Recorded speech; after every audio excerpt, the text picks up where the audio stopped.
अस्सलाम वालेकुम। प्रोग्राम का टहरा, मैं हूँ वकास वलाना। एक तरफ तो पाकिस्तान के अंदर और पूरी मुस्लिम उम्मा के अंदर एहतजाज भी जारी है, एहतजाज किया जा रहा है, रिकॉर्ड भी करवाया जा रहा है, OIC के इजलास भी हो रहे हैं जो स्वीडन के अंदर तकरीबन हर साल ही है। तो उन्होंने वतीरा बना लिया है कि मुसलमानों के दिल को, मुसलमानों की रूह को, मुसलमानों के जज्बात को मजरू करते हैं। कुरान पाक को नऊज़ बिल्ला नज़र आतिश करके हुर्मत रसूल सल्लल्लाहु अलैहि वसल्लम भी इससे पहले काफ़ी दफ़ा हमें यूरोप के इन्हीं कंट्रीज़ में देखने को मिली है। इंटरनेशनल प्रेशर भी होता है। अब तो यूरोपीय यूनियन ने भी कह दिया कि ये ना तो आज़ादी ज़ाहिर राय के ज़ुमरे में आता है और ना ही ये इंसानों को, यानी एक पूरे 1.5-1.6 बिलियन जो अवाम है, जो मुसलमान हैं, उनके जज्बात को इसी तरह मजरू किया जा सकता है। बहरहाल हम उम्मीद करते हैं कि मुसलमान और पूरी दुनिया जो मुसलमान ममालिक नहीं भी हैं, उनको भी चाहिए कि जिस तरह उनके अकीदे को अगर किसी तरह कोई ठेस पहुंचाई जाए या उसके ऊपर बात की जाए, हॉलोकॉस्ट के ऊपर भी बात नहीं कर सकते आप, अगर बात की जाए तो जिस तरह उनके दिल में, उनके जिस्म में, उनके दिमागों पर असर पड़ता है, तकलीफ़ होती है, इसी तरह मुसलमानों को भी इसी तरह तकलीफ़ होती है और इसका रद्द-ए-अमल भी आता है। और ये आज नहीं बल्कि सदियों से, दहाइयों से ये सिलसिला जारी है, सदियों से भी जारी है, लेकिन दहाइयों में तो आके बहुत ज़्यादा हो चुका है। दूसरी तरफ पाकिस्तान के हालात बदलते जा रहे हैं। आपने पिछले एक हफ़्ते के अंदर प्रेस कॉन्फ्रेंस भी DGI-SPR की सुनी और उन्होंने कहा कि 9 मई के वाक़यात में जो भी मुलव्वस हैं उनको कटहरे में लाए बगैर, उनको सज़ा दिए बगैर नहीं रहा जा सकता। और फिर शहबाज शरीफ साहब ने कल ये कह दिया कि जब हमारी मुद्दत पूरी हो जाएगी तो फौरी तौर पर असम्बलियाँ तोड़ दी जाएंगी और इलेक्शन की तरफ जाया जाएगा। अब मुद्दत पूरी होने से एक दिन पहले, क्योंकि खुर्रम दस्तगीर काफ़ी देर पहले ये कह चुके हुए हैं कि अगर एक दिन पहले भी हम असम्बली को तोड़ दें तो हमें 90 दिन मिल जाएंगे। IMF का मुआहदा, इसके बाद हुकूमत को तोड़ना, यानी IMF का मुआहदा जैसे स्टाफ लेवल मुआहदा कंप्लीट हुआ है, अगर किस्त आ जाती है, दीगर ममालिक भी पैसे दे देते हैं, हालात बेहतर हो जाते हैं, तो क्या इन्वायरमेंट ठीक होगा इस जमात के लिए और हुकूमत में बैठे इत्तेहाद के लिए इलेक्शन में जाने के लिए? या फिर दूसरी एक राइवल जो इनका था, जो 9 मई के सानहे में जिसने बड़ा अहम किरदार अदा किया और उसके बाद कैफरे किरदार तक उनको पहुंचाया भी जा रहा है, क्या उसको पाबंदियों के ज़रिए नुक्कर में लगाकर इलेक्शन करवाए जाएंगे? क्या सूरत हाल होगी? फ्री एंड फेयर होंगे? ब्रिगेडियर टायर हारिस नवाज साहब सीनियर तजियाकार हमारे साथ मौजूद हैं। मुदस्सिर खालिद बासी साहब हमारे कानून और तंजीला मजर साहबा एंकर पर्सन तजियाकार हमारे साथ मौजूद हैं। ब्रिगेडियर टायर हारिस नवाज साहब, सर एक तो माशाल्लाह ईद आपकी गुजरी, अच्छी गुजरी होगी। इससे पहले जो प्रेस कॉन्फ्रेंस हुई और अब तक उसका इम्पैक्ट क्या आप देख रहे हैं आइंदा आने वाले पाकिस्तान की सियासत के दिनों में? देखें वकास, बात यह है कि जो प्राइम मिनिस्टर की प्रेस कॉन्फ्रेंस थी उसमें स्टार्ट तो मेरे सारा टोटल पोलिटिकल था कि जी ये हो गया, इस वजह से हो गया, ये हो गया, then it is nothing to boost. अब 212 रुपए के 12 अरब बिलियन रुपीज़ के आपने नए टैक्स लगा दिए हैं और उसका इम्पैक्ट आपने आज देखा कि आज डीजल रेट 7 रुपये बढ़ गया और पेट्रोल 5 रुपये लेवी होगी। अब इसके बाद इलेक्ट्रिसिटी और गैस की बारी आएगी। तो ये तो कोई कर्मा नहीं है कि आप हर वक्त हम टैक्स लगाते रहते हैं। क्या हमने इन हाउस अपने घर को हमने ठीक किया है? Have we put the house in order? हमने कौन से टैक्स रिकवरी बेहतर की है? इनकम टैक्स, सेल टैक्स, और जो 2000-3000 अरब रुपया हमारे से इसमें जो टैक्स चोरी होता है उसका हमने कुछ हल निकाला है? क्या हमने कोई, आपके उसने जर्नलिस्ट में सवाल किया, क्या हमने कोई ऑस्टेरिटी ड्राइव की है? क्या विजिबल ऑस्टेरिटी ड्राइव है कि हमने कोई president house, prime minister house, ministers, उसके बाद चीफ मिनिस्टर, 5 ब्यूरोक्रेट्स, क्या हमने इसमें कोई ऑस्टेरिटी दिखाई है? क्या डीजल पेट्रोल में हमने खर्च किए? 6-7 गाड़ियाँ एक ब्यूरोक्रेट की बात होती है, मिनिस्टर की बात होती हैं, पीछे मोबाइल 2 आगे 2 पीछे मोबाइल जा रही होती है। क्या हमने वहाँ पर कोई ऑस्टेरिटी की है? हम 800-900 अरब रुपया एक साल में state corporation like PIA, railway, फिर उसके बाद आपकी स्टील मिल, फिर डिफरेंट और आपकी जो हैं 800-900 अरब लगाते, क्या हमने उसको प्राइवेटाइज करने की एक साल में भी कोशिश की है? बात यह है कि ये तो बहुत आसान काम है ना। जो देखें उनकी क्या, दे डोंट से कि आप टैक्स आवाम पे लगाएं, दे से आप अपनी आमदन बढ़ाएं और खर्च कम करें, जो एक हर घर का सिस्टम है। क्या हमने उसमें भी इम्प्रूवमेंट की है? आप उसी तरह हज पे जाएं, आपके पार्लियामेंट्री जहाज़ जाता है, आपके प्राइम मिनिस्टर जाते हैं प्राइवेट जेट के अंदर जाते हैं, आप कोई प्रेसिडेंट में नहीं जाते हैं, वहाँ 7 स्टार होटल में ठहरते हैं। क्या हमने ऑस्टेरिटी कहाँ कर रहे हैं? कोई हमारी परफॉर्मेंस है?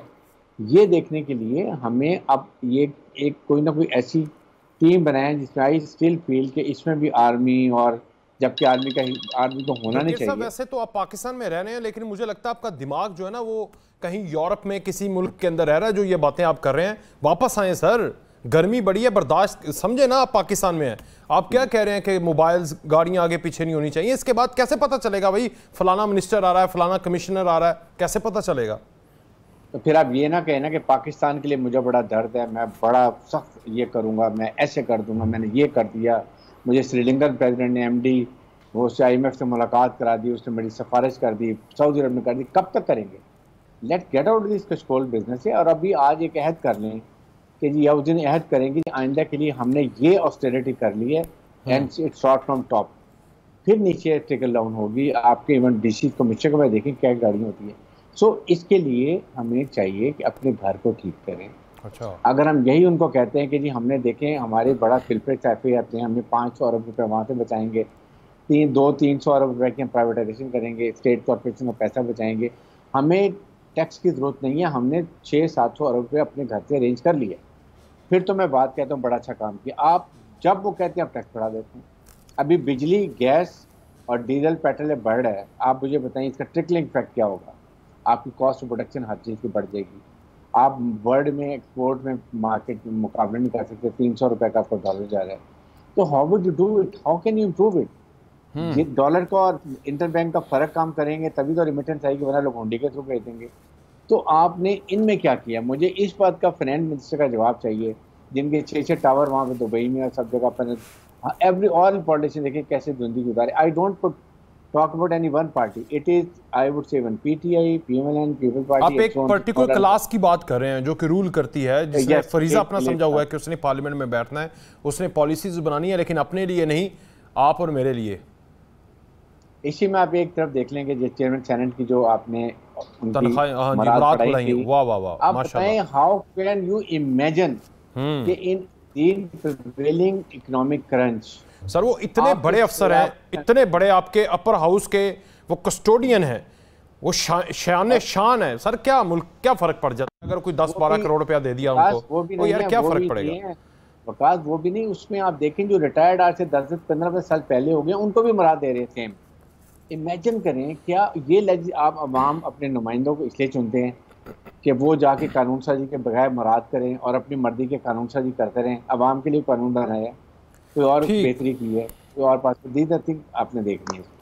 तंजीला साहिबा, जो ब्रिगेडियर साहब बातें कर रहे हैं कि हाउस इन ऑर्डर नहीं है, पॉलिटिकली भी और मुआशी तौर पर भी भीख या कशकोल आपने पकड़ा हुआ है, लेकिन अपनी गाड़ियां, अपने खराजात कम नहीं करने, बस दिखावे की हद तक पिछले हुकूमत ने भी किए और इसने तो बेड़ा गर्क किया हुआ है ना। ऐसे हालात में जब मुल्क कशकोल लेकर तरले कर रहा है IMF के और आवाम के ऊपर दिन ब दिन बोझ बढ़ता जा रहा है, ऐसे में चाहे थोड़ी सी तनख्वाह बढ़ी है, चले करोड़ों रुपए का नहीं खजाने को फर्क पड़ेगा, लेकिन क्यों भाई चेयरमैन सैनिटी क्यों? तंजीला साहिबा, देखिए बात तो ठीक है, लेकिन सिर्फ सियासतदान नहीं करते, सिर्फ सियासतदानों के ऊपर सारी जिम्मेदारी डालना is I think would not be fair.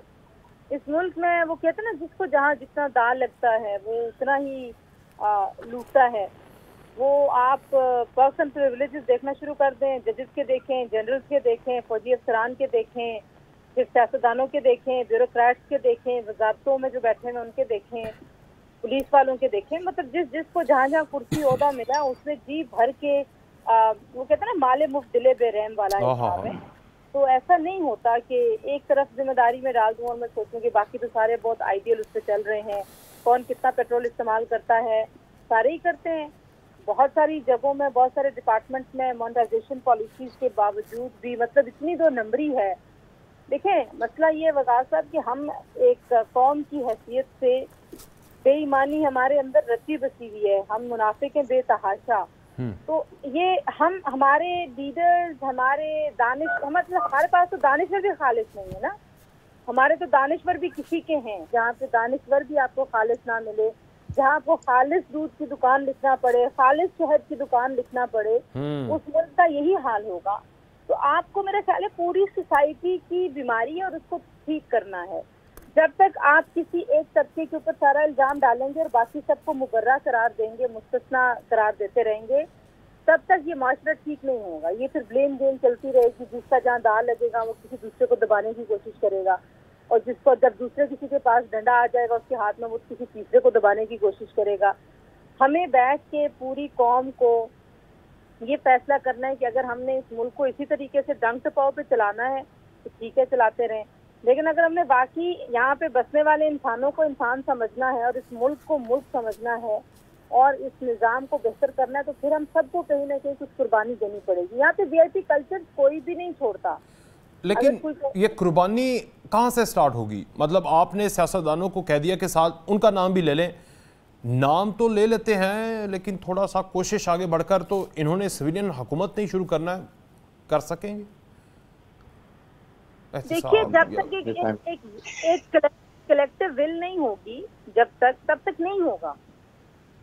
मतलब जब तक पूरा, आप देखें ना, एक निज़ाम है ना, निज़ाम में सियासतदान एक कड़ी है।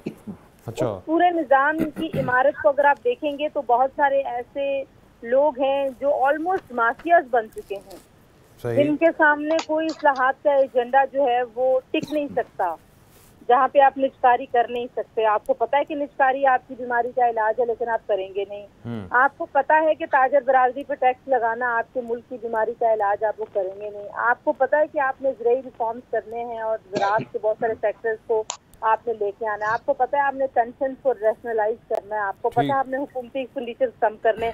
मतलब आई कैन गो ऑन, एक लिस्ट है बहुत लंबी। आपको पता है आपको ये करना पड़ेगा, लेकिन आप ये नहीं करेंगे क्योंकि पूरा का पूरा निज़ाम है, वो कहते हैं ना, वो एक चेन है डिसऑनेस्टी की, एक चेन है वीआईपी कल्चर और प्रिविलेजेस को इस्तेमाल करने की। फिर देखे ना, आम आदमी से फिर आप एक्सपेक्ट नहीं करते। वो एक दूसरे को देखा देखी ये हो गया कि भाई अगर हम अगर नहीं करेंगे, यानी कि मैं अगर बहुत जिम्मेदारी से काम करूँगी तो मुझे कौन सा सवाब हो जाएगा।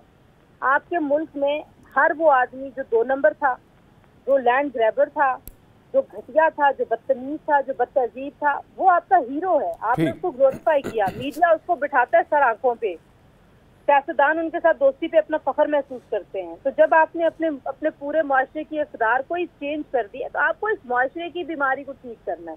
वो सिर्फ सियासतदानों को कहना है कि आप गाड़ियों में कम पेट्रोल डलवाएं, आप अपने मुशीर कम होने चाहिए। विसाख में आपको 6 से 7 से ज्यादा वजारतों की जरूरत ही नहीं, वो जरूर कम होनी चाहिए, लेकिन बाकी अतराफ भी तो देखें ना। बाकी भी देखें। पॉइंट आपका ये ब्रिगेडियर साहब की तरफ लेकर जाऊंगा, उन्होंने नुक्ता उठाया था, लेकिन ब्रिगेडियर साहब आपकी तरफ आता हूँ जरा। मुदस्सर साहब, मुदस्सर खालिद बासी साहब, आपने इंस्टीट्यूशंस को देखा भी है। मैं कल एक ब्यूरोक्रेट थे और दूसरे एक पुलिस अफसर थे, हायर रैंक के, आईजी से नीचे कह लें, तो उनके पास बैठा हुआ था। तो उन्होंने एक बड़ी खूबसूरत बात की, कहते यार मैंने ना ज़िंदगी में सोचा कि मैं ईमानदारी की तरह ज़िंदगी गुजारूं, और बाद में मुझे ऐसे रियलाइज़ होने लगा कि मैं गलत हूं। अगर मैं ईमानदारी करूंगा तो मैं इस शोबे के लिए और इस मुल्क में और इस निज़ाम के लिए मैं बहुत गलत हूं। मैं गलत हूं, बाकी सब ठीक हैं। अगर मैं बेईमान होऊंगा तो मैं ठीक हूँ, बाकी भी ठीक है। जी, मैं देखिए, अभी सबसे पहली और बुनियादी बात तो यह है कि इस बात की तशख़ीस हो चुकी है कि हमारा माशरा जो है वो अखलाकी तौर पर जो है जिस इनेतात का शिकार है वो आप सब लोगों के सामने है। पहले पानी और हवा कहते थे खालिश नहीं है, अब तो सोच जो है वो भी पल्यूट हो गई है, और उसका नतीजा ये हुआ है कि जैसे अभी मेरी बहन ने कहा कि माशरे में उन लोगों को जो बेईमान हैं और जो लोग करप्शन करते हैं, जो करप्ट है और जो माली तौर पर मजबूत हैं, उनको माशरे के अंदर रिश्तेदारियों में भी, ताल्लुकात में भी अहमियत दी जाती है, और फिर उनको कौमी और सतह पर भी जो है वो इम्पोर्टेंस दी जाती है। जरूरत इस बात की है कि ये चीज तो अब आइडेंटिफाई हो गई है कि हमारा माशरा जो है वो एक जागीरदाराना और फ्यूडल सोच और कबायली सोच रखने वाला माशरा है। यहाँ पर जिसकी लाठी उसका बहस का जो जंगल का कानून है वो इस वक्त यहाँ पे राइज है। लेकिन विलाना साहब जो बात करने की है वो ये है कि बातें सारी हम करके यहाँ से डिस्पर्स हो जाते हैं, लेकिन हमें इसके हल की तरफ जाना है। इसका जो उसका हल जो है वो ये है कि मुझे और आपको क्या करना है, क्योंकि हमें अपने हिस्से का काम करना है। हमारा काम मुअज्जिन जो होता है वो आजान दे सकता है, लोगों को हम कर ही नहीं रहे, इससे ऊपर तो कुछ नहीं कर सकते, कर नहीं सकते। लेकिन जो करने का काम है वो ये है कि पहली बात तो यह है कि इन माशरती बुराइयों को, इन करप्ट अनासर को, इस नाअहली को, इस कबूलियत के निज़ाम को, काबिलियत नहीं है आज के इस निज़ाम में काबिलियत का कोई तस्वर नहीं है, आपका पूरा निज़ाम जो है वो कबूलियत के तस्वुर के ऊपर चल रहा है। इसको आप हाईलाइट तो ये हो गया, ये आइडेंटिफाई भी हो गया। जरूरत इस बात की है कि आप जिस जगह पे बैठे हुए हैं बतौर एक साफी के, बतौर एक मीडिया पर्सन के, आप इन चीजों को हाईलाइट करने के बाद इन चीजों को, इसका हल जो है वो मैं और आप ये तलाश कर सकते हैं। और मेरे ख्याल में हमें एक जरूरत है जिस बात की, वो यह है कि एक कौम साजी की जाए, एक माहौल क्रिएट किया जाए और कौमी सतह के ऊपर लोगों के अंदर जो है वो यकजहती, उनकी सोच को यकजा करने की कोशिश की जाए। आज तक ये आपको नहीं लग रहा, ये आप बातें बड़ी अच्छी कर रहे हैं, लेकिन ये थोड़ी किताबी बातें हो जाएंगी? नहीं, किताबी नहीं है, मैं आपको अमली बात बताने लगूंगा। अमली बात यह है कि आप अब हम जहां में बैठे हुए हैं, हमारे जो पॉलिटिशियंस हैं, इस बात को आइडेंटिफाई किया जाए कि वो नफरत की और एक दूसरे को निशाना बनाने की सियासत पर आज तक गामजन है। ये बहुत ये हो चुका है, अब हो चुका है। अब जो है आपको मसला वही है ना कि इनके मुंह को जो शहद लगा हुआ है, वो शहद आप और मैं नहीं छीन सकते, और वो खुद देने को तैयार नहीं है। उसकी वजह से हम जो हैं वो दिन ब दिन नीचे जाते जा रहे हैं। आप अगर अवाम के ऊपर, रेडी वाले के ऊपर 15 रुपए 10 रुपए हर महीने पेट्रोल बढ़ा देंगे और अपना जो है वो 400 लीटर या 1000 लीटर तक फ्री लेंगे महीने का, तो कैसे आप कहेंगे कि आपको दर्द होगा? ये बात तो देखे ना, इसमें तो कोई शक नहीं है कि ये सारे ये लूट मार जारी है। ये जो है इदारों के मफादात, पहले अफराद के मफाद हुआ करते थे, अब इदारों के मफादात हैं। वो अपनी जगह पर एक जमीनी हकीकत है, लेकिन जिस चीज की जरूरत है वो यह है कि इस बात को उजागर किया जाए। मैं और आप बैठ कर ये बात करें कि अब इस लान तान को छोड़ें, माज़ाराई को छोड़ें, अब इसके अब आप किसी सोल्यूशन के साथ आए, और ये जो सोल्यूशन के साथ आए और लोगों को ये बताएं कि आप हम क्या कर रहे हैं। आप कितने अरसे तक जो है ना वो अपनी सियासी दुकानदारी चमकाते के लिए लोगों को बेवकूफ बनाते रहेंगे? जी ब्रिगेडियर साहब, जी फरमाइए कंप्लीट करें। जी, मैं बात जो आपसे करने जा रहा था वो ये कि कौमी मसालियत की जरूरत है। इस वक्त सबको बिल बैठकर इस बात पर, और फिर माशरे में एक ऐसी फिजा बनाई जाए जिसमें लोगों को अब इस माज़ाराई से निकलकर कौम साजी की तरफ लेकर जाया जाए, और ऐसा माहौल बनाया जाए कि एक दूसरे के साथ, अब जरूरी नहीं है कि हम नफरत की बात करें। अगर आपने बात करनी है, कोई तहजीब की बात की जाए, कोई अदब की बात की जाए, कोई फनून लतीफा की बात की जाए, लोगों काफी हद तक ट्यूनिंग शुरू हो गई है, लेकिन अल्लाह करे आगे भी हालात बेहतर हों। ब्रिगेडियर साहब, आपने जो बात की थी, आप बात भी करना चाह रहे थे, और तंजीज़ा साहिबा ने आपको मजीद याद करवाया है कि सिर्फ चेयरमैन सेनेट नहीं, बाकी लोगों के भी धड़ल्ले के साथ नाम लें और उनको भी कहें कि जरा प्यार मोहब्बत करें खजाने के साथ। वकास देखें, अगर आपको याद हो, मोहम्मद खान जुनेजो जो प्राइम मिनिस्टर थे, ही अनाउंस्ड कि नो ग्रेड 20 ब्रिगेडियर और joint secretary grade 20 will 1000 CC गाड़ी के अलावा नहीं इस्तेमाल होगी। ठीक। ग्रेड 21 1300 सीसी और ग्रेड 22 to 12 ये 1500 CC. It was implemented. I remember my brigade man used to travel in Suzuki Cultus गाड़ी में 1000 सीसी में। 1985 It is the chief objective of the country and in 1985 में, ठीक है। ये आप ये देखें कि उस वक़्त ये चीफ ऑब्जेक्टिव की रिस्पॉन्सिबिलिटी उनके अंदर मिनिस्टर ऑफ डिफेंस है, मिनिस्टर ऑफ इंटीरियर है, all organ of state and under chief objective prime minister of Pakistan. So he has to pass instruction through parliament. कर लें, आप खुद कर लें। Why parliament is made. आप अवाम जो लेते हैं, क्यों लेजिस्लेशन करना काम है ना, वो तो आप करते नहीं है। अगर करते हैं तो स्पेसिफिक अपने इंटरेस्ट के लिए करते हैं, बाकी तो कुछ नहीं। आपने 6 महीने में क्या किया? पार्लियामेंट के ने पास किया कि जी इलेक्शन नहीं हो सकते, सुप्रीम कोर्ट ने पास किया हो सकते हैं, आपने किया जी वो। चले, मैं आपकी बात मानता हूं ब्रिगेडियर साहब, जरा ना थोड़ा सा ना रियलिटी बेस्ड क्वेश्चन। अगर पार्लियामेंट या वजीर आजम ये चाहे कि जी फलाने इंस्टीट्यूशन के अंदर कट लगा दें पर्क्स प्रिविलेजेस का, चले सिविलियंस का भी दूसरों का भी, आप समझते हैं कि सारे सिनेरियो के अंदर वो कर सकता है, वो सोच भी सकता है? 100% हो सकता है, 100%। Army will do in letter and spirit, rest assure. Army पहले ही बहुत कंट्रोल कर रही है। आपके सामने जहाँ 16% से डिफेंस बजट से आप 12% पर आ गए हैं, स्टिल देयर सर्वाइविंग। ठीक। सेकंड इसी तरीके से आपके ब्यूरोक्रेसी, इसी तरीके से आपके जजेस, इसी तरीके से आपके डिप्टी, ये जो command commissioner, deputy commissioner, everybody can आपके कर सकते हैं। आपके 20-25 60 लाख तनख्वाहें हैं लोगों की, वो कम कर सकते हैं। आपके पास जितना एक्सपेंडिचर पेट्रोल का डीजल का होता है, ये करते इट इज जब नेशनल लेवल पे करेंगे, every segment of society has to become part of it. लेकिन उसके लिए आपके चीफ एग्जीक्यूटिव ने prime minister Pakistan pass order cabinet की अप्रूवल से, nobody that can do it. How ministry defence नहीं करेगी? मिलिट्री डिफेंस को जब ऑर्डर आएंगे कि जी आपने ये गाड़ी इस्तेमाल करनी है, और आर्मी में इलेक्ट्रिकली इतनी कंस्ट्रेंड है, एज ए कमांडिंग ऑफिसर जब मैं यूनिट कमांड कर रहा हूँ, यकीन करें मैं अपने घर से ऑफिस सरकारी जीप पर नहीं आ सकता, और ना आता हूँ। सिर्फ ऑफिस टाइम में 8 बजे से लेके 2 बजे तक 3 बजे तक मैं इस्तेमाल कर सकूँ सरकारी काम पे। And that's all. मुझे आपकी बातों पे अगर मैं यकीन कर लूं तो फिर तो ये सियासतदान और सिविल ब्यूरोक्रेसी खा गए हैं भाई। हैं जी, ये डूएबल है, ट्रस्ट मी, मैं आपको बता रहा हूँ कि डूएबल है। ये देखिए, ये तो हमने इसके लिए आई में वर्ल्ड बैंक से, फिर तो ये सेक्रेटेरिएट वाले खा गए हमें, पंजाब और सिंध और करें आप, ये पॉसिबल है। लेकिन प्राइम मिनिस्टर पाकिस्तान, उन्होंने कोई ऑस्ट्रेलिया इस तरह की बात की। मैं ये नहीं कि मैं पीपल्स पार्टी को या पीटीआई को या पीएमएलएन को एक्सरसाइज कर रहा हूँ, मैं जनरल बात कर रहा हूँ। अब इस वक्त मुल्क के इकोनॉमिक क्रंच है, everybody has to give a put share into this recovery process के अंदर। तो आप सारे करें, क्यों नहीं होता? आपने यकीन करें, हर फेडरल सेक्रेटरी के पास 6 गाड़ियाँ, उसके बाद एक 600-800 लीटर पेट्रोल एक गाड़ी के ऊपर। आप सोचें, ये तो मैं कुछ ब्रिगेडियर्स को, हाजिर सर्विस को मैं भी जानता हूं, उनके पास इतना नहीं है, इतना गवर्नमेंट ने या मिलिट्री एस्टेब्लिशमेंट ने उनको इतना नहीं दिया हुआ जितना आप ये कह रहे हो। और इनको फेडरल सेक्रेटरीज को भी मैं जानता हूं, आपने 6 कम बता दिया है। चलें खैर, एक छोटी सी ब्रेक शामिल करते हैं, वापस आएंगे मजीद बात करेंगे। वेलकम बैक नाज़रीन। अच्छा ब्रिगेड साहब, एक और जी कंप्लीट करें, फिर मैं ये मैं बात कर रहा हूँ कि मैं आपको फैक्ट बता रहा हूँ। एज ए ब्रिगेड कमांडर मुझे एक स्टाफ पर ऑथराइज्ड है जो फैमिली के लिए, उसकी लिमिटेड पेट्रोल है, बिजली का बिल मैं देता हूँ। ये समझते हैं वो आपके जो होते हैं ये यूटिलिटी स्टोर्स, आपके जो CSDs हैं फ्री हैं, they nothing free, everything we have to pay. और टैक्स से लेकर आपका जो ग्रेड 20 का होता है वो आपका टैक्स भी करता है।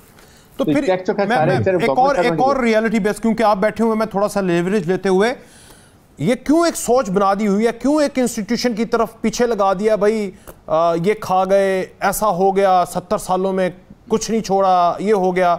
अगर आप बताएं ना, सच बताएं, रियलिटी बताएं कि भाई आप खुद खा गए।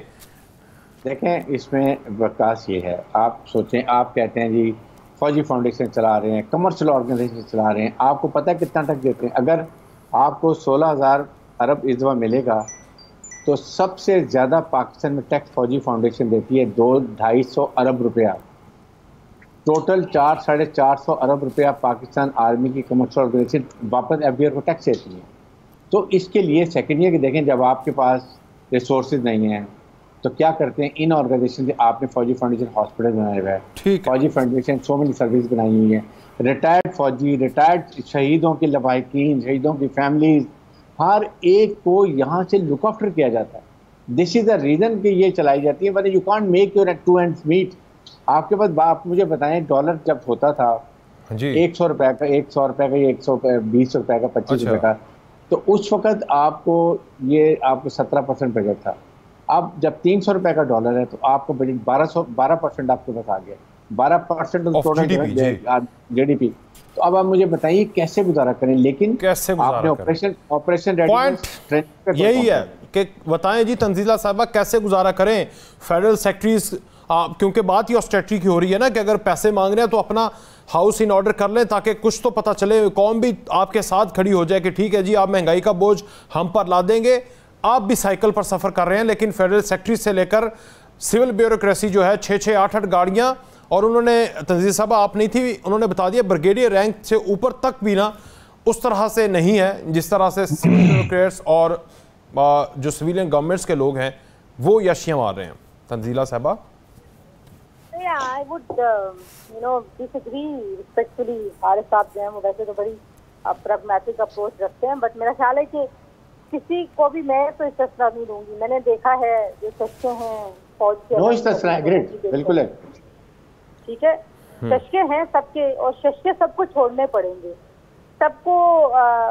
ये बात इनकी ठीक है कि पाकिस्तान में जो हम फौज पे जो हमारा जो मतलब दिफाई बजट है वो रीजन में और ग्लोबल जो रेशो है GDP की, उससे हम बहुत कम है। मतलब 2.2 एक एवरेज रेशो है ग्लोबल जो आपका डिफेंस बजट होता है।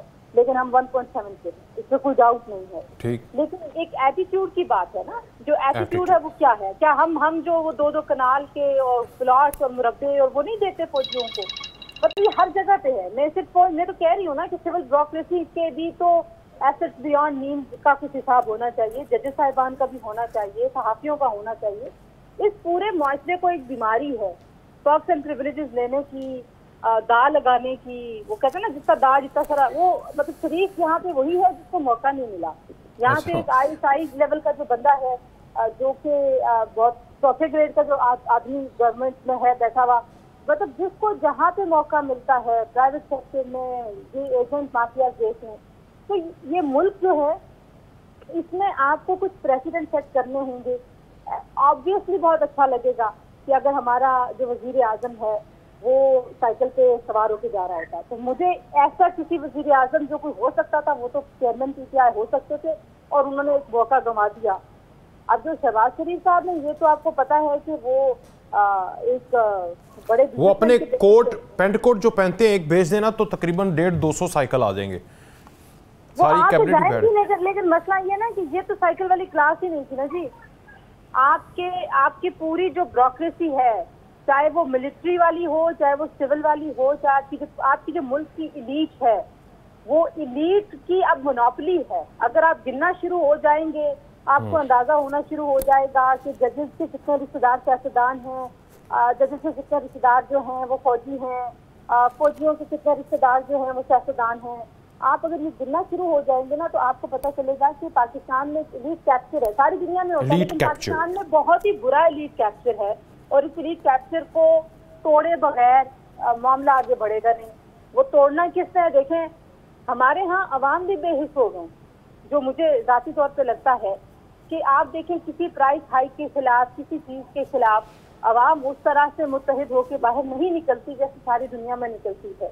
तो आपके पूरे मुआशरे को कोई इंजेक्शन लगाने, अभी मैं सुन रही थी, बाकी के साथ शायद कह रहे थे, इस मुल्क से आपने क्रिटिकल थिंकिंग को खत्म कर दिया है। आप यहाँ पे फिलासफर पैदा नहीं करते, आपने यहाँ पे वाइट कॉलर का ऐसा रवाज डाला, आपने अपनी ज़राअत का बेड़ा गर्क कर दिया। आप जो है वो, आपके यहाँ कोई लिखने पढ़ने का रवाज नहीं है, लिखने पढ़ने वालों को आप पागल कहते हैं। जो रेशियल कचरे आपने जाहिलों को रोल मॉडल्स बना के, हीरोज बना के, ओपिनियन मेकर्स बना के आपने सारी जो कसर थी वो पूरी कर दी है। सही। आप किसी शायर को सेलिब्रेट नहीं करते, आप किसी साइंसदान को सेलिब्रेट नहीं करते।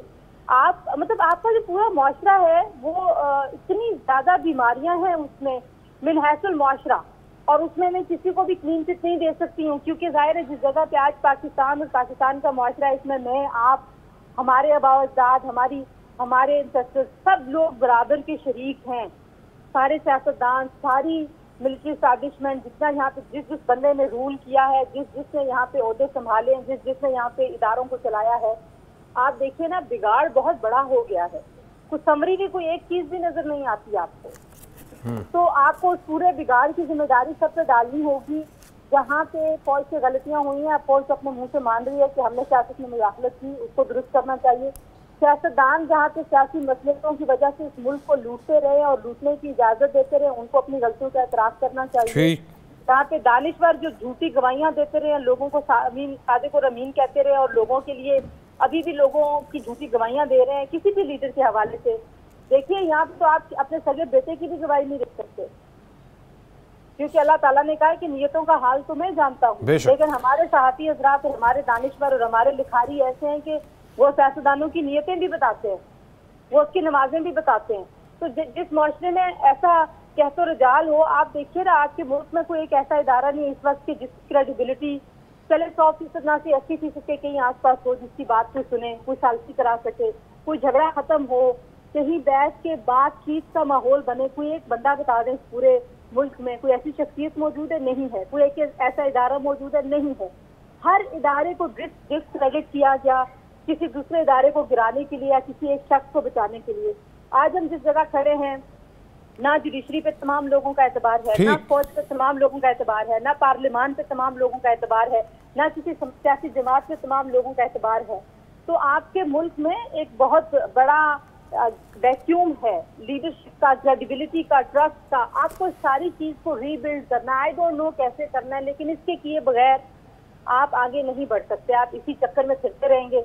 और आप इस मुल्क का मजीद बड़ा गर्क करते रहेंगे। जी मुदस्सर खालिद अब्बासी साहब, आप ज़रा बताएं सर, ये एलीट कैप्चर में मेरे और तंजीला साहिबा के अलावा जिम्मेदारान तो आप भी हैं, आप जज रहे हैं, वो ब्रिगेडियर रहे हैं, सर्विस दी है आपने, आपने अच्छी दी होगी, लेकिन सवाल तो बनता है एलीट तो आप भी हैं फिर।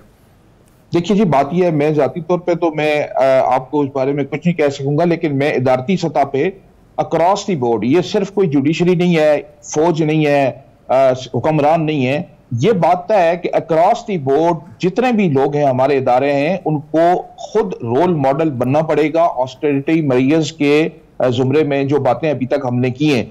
क्योंकि सिर्फ सियासतदान जो होते हैं या हुक्मरान जो होते हैं, चूंकि वो एक्सपोज होते हैं, लोगों के साथ उनका इंटरेक्शन होता है, लोग उन्हें देखते हैं, तो उन्हें ज्यादा जरूरत है कि वो खुद मिसाल बने इस चीज की कि हमारा मुल्क जो है वो एक तरक्की पजीर मुल्क है और हम माशी तौर पर कोई इतने मजबूत मुल्क नहीं है। अगर आपके आमदन 1 लाख है और खर्चा 10 लाख है तो ये मुल्क ऐसे नहीं चला करते। दूसरी बात जो इंपॉर्टेंट है वो ये है कि लोगों को अगर आप ऑन ग्राउंड फौरी तौर के ऊपर कोई रिलीफ नहीं दे सकते, तो एटलीस्ट जब आपके सियासतदान, आपके हुक्मरान, आपकी इलीट और आपके मुक्तदर हल्के जब खुद मिसाल बनेंगे, तो मैं समझता हूं कि ये अवाम के लिए एक बहुत बड़ा साइकोलॉजिकल रिलीफ होगा।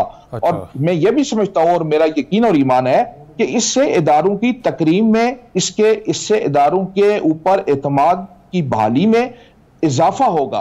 और ये जो कहा जाता है ना जी कि अगर आप किसी को ज्यादा पक्स और प्रिविलेजेस देंगे तो वो अट्रैक्टिव होगा उस ओहदे के लिए और फिर उससे इदारे मजबूत होंगे, ये जिस सूरत हाल से आज हम गुजर रहे हैं और जिस तरह से अवाम जिस कर्ब का शिकार है और मुल्क जिस तरह से माशी तौर पर बदारी का शिकार है, तो मैं ये समझता हूं कि ये हमारी इलीट कह लें, आप हुक्मरान क्लास को आप कह लें, या जो भी अक्रॉस रिपोर्ट जितने भी इदारे हैं, ये उनके एतमाद की बहाली के लिए भी जरूरी है, उनके अपने मफाद में है। और ये वो समझे कि जी आगे 4 गाड़ियां होंगी और पीछे 4 गाड़ियां होंगी और रूटर देते हुए, इशारा क्रॉस करते हुए आप गुजर जाएंगे और इससे कोई आपके ऊपर इससे आपको अच्छा तासुर होगा, ये उनकी खुशफहमी है।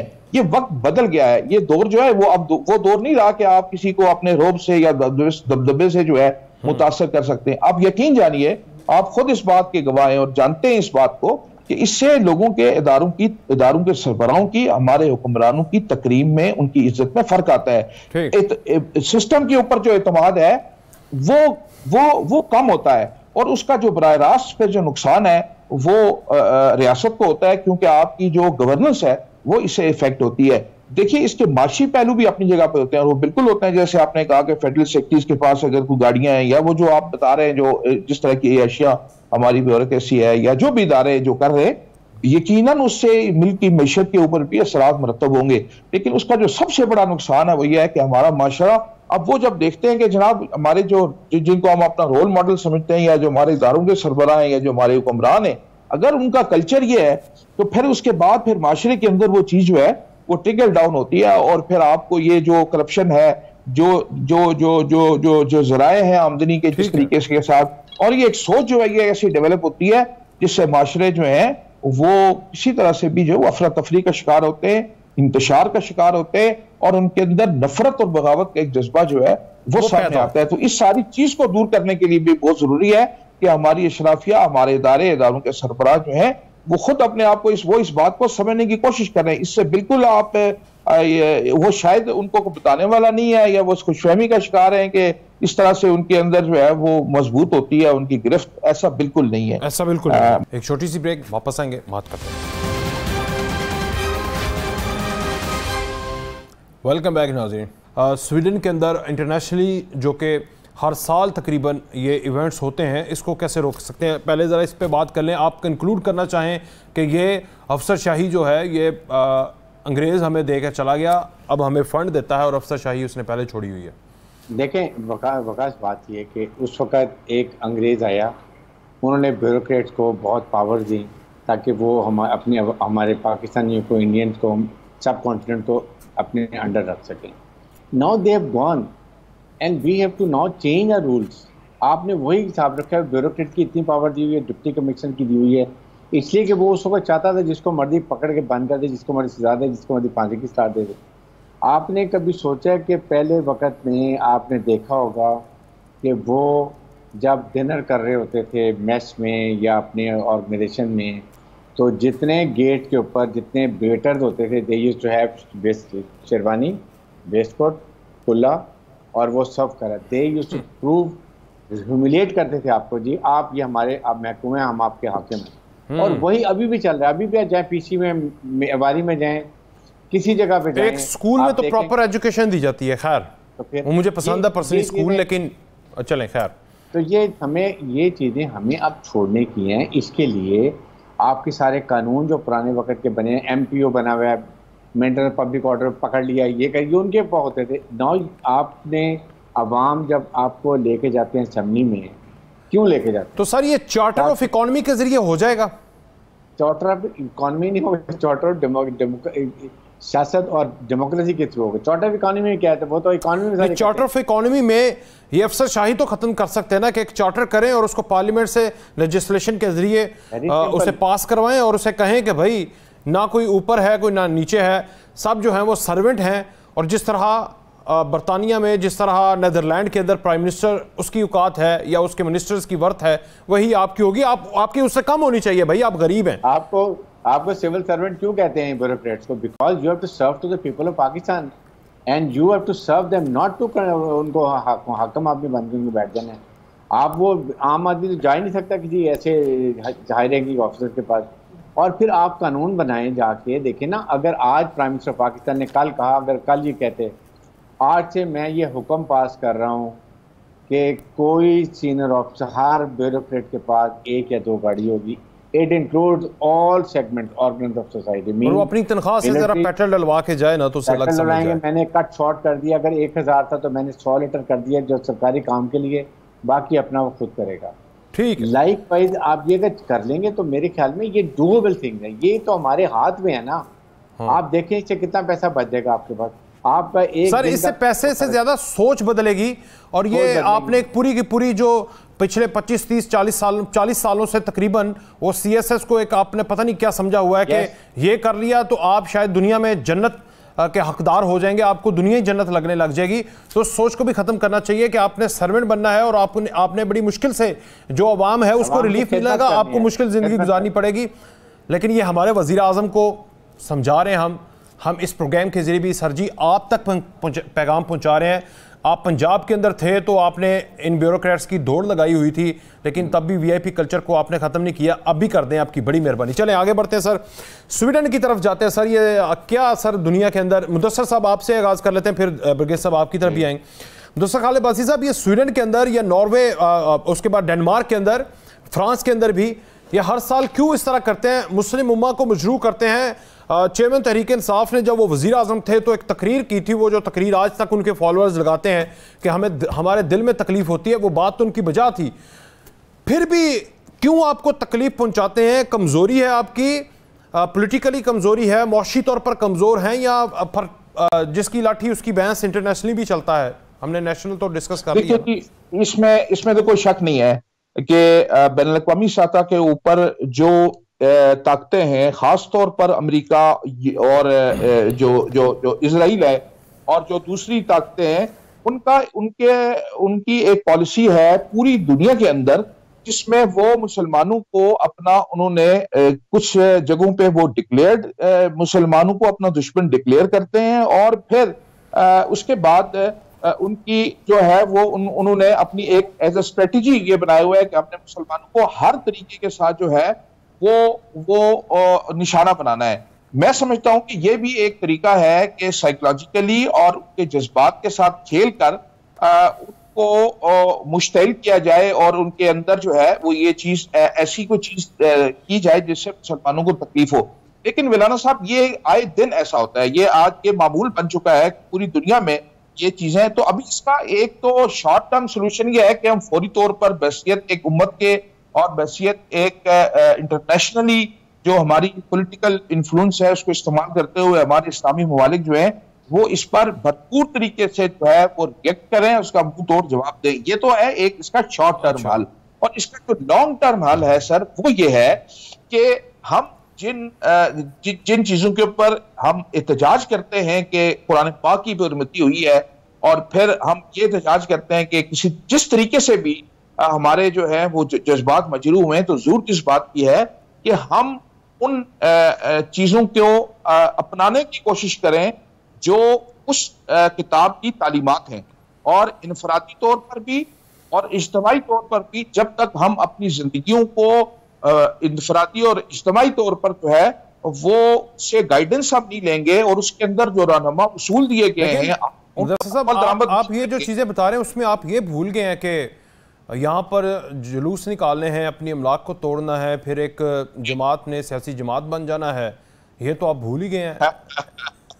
जी बिल्कुल, ये एक और बदकिस्मती है जिसकी तरफ आपने निशानदेही की है कि बजाय इसके कि हम उनको अपने आप को ठीक करें और जिस कुरान की बेरुमती के मुतालिक हम एहतजाज कर रहे हैं सियासी सतह के ऊपर, रियासती सतह के ऊपर, इनफरादी सतह के ऊपर, हम उनकी तालीमात को समझने और उस पर अमल करने की जब हम कोशिश करेंगे और तो ये बात जब फैलेगी एक मुल्क तक, फिर मुल्क से जो है वो बैनुल-अक़वामी सतह पर, तो इंशाअल्लाह आप पूरा यकीन और रखें कि फिर किसी की जरूरत नहीं होगी कि वो हमारे अकीदे के साथ और हमारे ईमान के साथ। ये क्यों हो रहा है? ये इसलिए हो रहा है कि हमने उस शख्सियत, उस जो इस दुनिया के लिए बनकर आए, रहनुमाई हासिल नहीं की, उसको अपनी जिंदगियों में इंप्लीमेंट नहीं किया, बहैसियत कौम और बहैसियत उम्मा भी।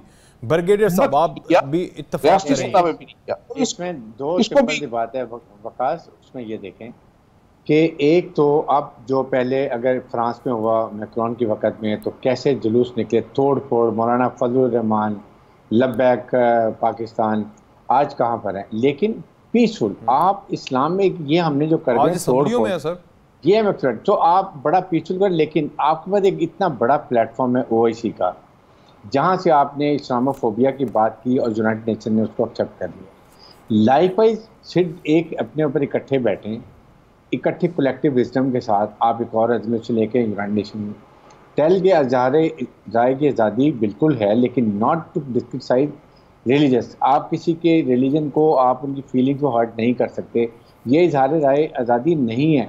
तो ये चीज़ें जब एक लेके जाते हैं यूनाइटेड नेशन, ये भी एक्सेप्ट होगी, but you have to sit together as the Islamic world. मैं यहाँ और आप बैठकर ये भी बात नहीं कर सकते कि भाई मुस्लिम उम्मा जो है उस पर्टिकुलर मुल्क के साथ रिलेशन तोड़ दे, भाई उसको आपकी जरूरत ही नहीं है, वो इतना ताकतवर है, आपको उसकी जरूरत पड़ेगी। तो इसीलिए मैं कह रहा हूँ ना कि आप OIC लेवल से आप रेजोल्यूशन लेके जाएं जो एक ऑफिशियल तरीका है, बजाय कि हम ताल्लुकात ख़त्म कर दें, उसकी प्रोडक्ट इस्तेमाल करनी ख़त्म कर दें, उसके कुछ अर्से बाद फिर शुरू कर दें। इसके लिए बेहतर है कि यूनाइटेड नेशन एक रेजोल्यूशन ले आए। जैसे इस्लामोफोबिया की बात हुई है, आई थिंक एक डे साल में मुकर्रर है, उस पर बात होगी। लाइकवाइज आप कह दीजिए इज़हार राय आज़ादी बिल्कुल है, लेकिन आप किसी रिलीजन के ऊपर, सेक्रेट लोगों के ऊपर कोई बात नहीं करेंगे। जैसे आप अपने हमने कभी किया कि क्रिश्चियन के बारे में या जूस के बारे में या सोनतो के बारे में, आज तक नहीं किया, बिकॉज यही उनके ऊपर भी है। लेकिन आप किसी रिलीजन को टारगेट नहीं कर सकते। This is a very basic reason. फिर आप कहते हैं टेररिज्म हो रहा है, ये हो रहा है, वो हो रहा है, बिकॉज यू डू आप मजबूर करते हैं किसी जज्बात को, और उस पर बड़े लोग इमोशनल है। एवरी मुसलमान इज इमोशनल फॉर दिस। इसलिए मैं ये बात करता हूँ कि हमें इन फोरम को इस्तेमाल करना चाहिए। यूरोप में यही होता है। अच्छा, एक और मुझे सेंसिटिव बात है, लेकिन सेंसिटिव इस सूरत में है कि आप तो बड़ी अच्छी बातें कर रहे हैं और ये होना भी चाहिए। एक तो स्वीडन के अंदर, डेनमार्क के अंदर नाउज़ुबिल्ला नबी पाक सल्लल्लाहु अलैहि वसल्लम की ज़ात को, जिसके लिए हमारी माल, तन, मन, धन सब कुछ कुर्बान, और दूसरा कुरान पाक की बेहुरमती की जाती है। लेकिन यहाँ पर हमारे किबले अवल की बेहुरमती करने वाली एक रियासत और जाबर रियासत, इंसानी हकूक़ की खिलाफ वर्जी करने वाली और किबले अवल की खिलाफ वर्जी करने वाली, उसकी हदूद की खिलाफ वर्जियों करने वाली रियासत को जब आपका किबला दौम में बैठी हुकूमत तस्लीम करती जाएगी तो फिर चाके तो खुल जाएंगे ना सबके। हैं जी, यही इशू है ना, यही तो इशू है। इसलिए मैं ये कहता हूँ कि एक आप ये डुअल जो पर्सनैलिटी है, डुअल आपके थॉट्स हैं, इसको चेंज करें, फोकस करें और इसमें OIC को यूज़ करें। आपके पास बहुत बड़ा प्लेटफॉर्म है, इससे आप सीधा यूनाइटेड नेशन में जाएं। मैंने तो मिसाल दी इस्लामोफोबिया क्या हो गया ना कि आइंदा नहीं ऐसी बात होगी। लाइकवाइज आप जाएं अपने तमाम इस्लामिक कॉलेज में, आप बिल्कुल पुरअमन एहतजाज करें, आप प्लेक आउट उठाएँ, उस मुल्क के बारे में बात करें, but don't take law into your hand. आपको पूरी दुनिया की इस्लामिक वर्ल्ड के लोग बैठे हुए, उनको बुला लें फॉरेन ऑफिस में, उनको बुला के वहाँ पर उनको बताएं this what we feel about it, they will send immediately to their Sweden के सफीर को वापस भेज देना चाहिए। अब आई थिंक ये बड़ा मुश्किल हो जाता है, लेकिन आप बजाय इसके कि हम ये करें, ये करना तो Islamic country as a whole collective करें ना। फिर हाँ जी, आप Pakistan should not become target. हमें हर चीज़ में हमें आगे हो जाते हैं, जिसकी वजह से बाद में हम सफ़र करते हैं। It has to be collective wisdom for the Islamic world, and then if take any action, everybody should stand united. Mudassir साहब, स्वीडन दे सफीर नू वापस भेज दियो। जी बिल्कुल भी भेजना चाहिए, और ये नहीं कि हमें भेजना चाहिए, बल्कि बात मैंने जैसे उससे पहले की है कि हमें सियासी तौर पर एक मुल्क को और फिर पूरी उम्मत को इतना मजबूत होना चाहिए कि 50+ कंट्रीज को मिलकर करना चाहिए। यस, और दूसरी मैं आपको एक और बात, ये बिल्कुल बात तय है, इसके अंदर कोई किसी किस्म का इबाम नहीं है कि ये सारा मोटिवेटेड होता है जानबूझकर, एक बैनुल-अक़वामी एक पूरी प्लानिंग के तहत जो है मुसलमानों को के जज्बात के साथ खेलने की एक मुनज़्ज़म तौर के ऊपर एक साजिश है। ये वो वाली साजिश नहीं है, बल्कि ये जिसकी चूंकि हमारे यहाँ एक चीज है, इसको हमें समझने की जरूरत है, और इससे हमें सबक हासिल करने की जरूरत है, और इसके मुजमरात को देखने की जरूरत है, और इसे एक बैनुल-अक़वामी उम्मत की सतह के ऊपर मुसलमानों को मिल बैठकर इस चीज को इसका सोल्यूशन जो है वो निकालने की भी जरूरत है। और वो जाहिर रहता भी होगा जब आपने कहा है कि जैसे हम सियासी तौर पर इतने मजबूत हों बैनुल-अक़वामी सतह के ऊपर कि जब हम किसी सफीर को निकालें या अगर हम कोई जो है हमारे खिलाफ कोई ऐसी चीज हो और हमारा रिएक्शन हो तो वो मैटर करे। अब तो सूरत हाल ये है कि बैनुल-अक़वामी सतह के ऊपर चूंकि हम हमारे जो इस्लामी मुमालिक हैं शिकार हैं, डिवाइडेड है, मुस्लिम उम्मा डिवाइडेड है, ओआईसी एक सिर्फ चाय कॉफी पीने के लिए एक इवेंट बना पड़ा है, नथिंग एल्स। बिल्कुल सही कह रहा हूं, तो यही वजह है के साथ कि फिर आज आए दिन ये वाकयात जो ये पेश आते हैं। तो मैं दोबारा at the cost of repetition ये बात कहूंगा कि इस चीज को लॉन्ग टर्म में खत्म करने की भी जरूरत है कि हम अपने आप को अब आप ना रिव्यू करें, सेल्फ अप्रेजल जो है और सेल्फ असेसमेंट और जो अपनी जायजा लेना अपनी गलतियों का। बहुत शुक्रिया मुदस्सिर खालिद वासी साहब, आपका भी जी, और ब्रिगेडियर साहब आपका भी, तंजीम साहब आपका भी बहुत शुक्रिया। मुसलमानों के जज्बात को मजरू किया जाता है, एक इकनॉमिकली अपने आप को मजबूत करें, डिवाइडेड ना रहें, इंटरनेशनल इन्फ्लुएंस बढ़ाएं, तो फिर तौहीन रसालत भी नहीं होगी और तौहीन कुरान भी नहीं होगी, जो कि बदकिस्मती से होती जा रही है। और प्रेशर डालें, इस बार ऐसा हो कि अगली बार ना हो, या आखिरी बार हो, और उसको कैफरे किरदार तक पहुँचाना चाहिए, क्योंकि इससे आगे कुछ नहीं है। हमारी जान, मन, तन, धन, औलाद सब कुछ आप सल्लम और किताब पर कुर्बान। इजाज़त जी, अल्लाह हाफ़िज़।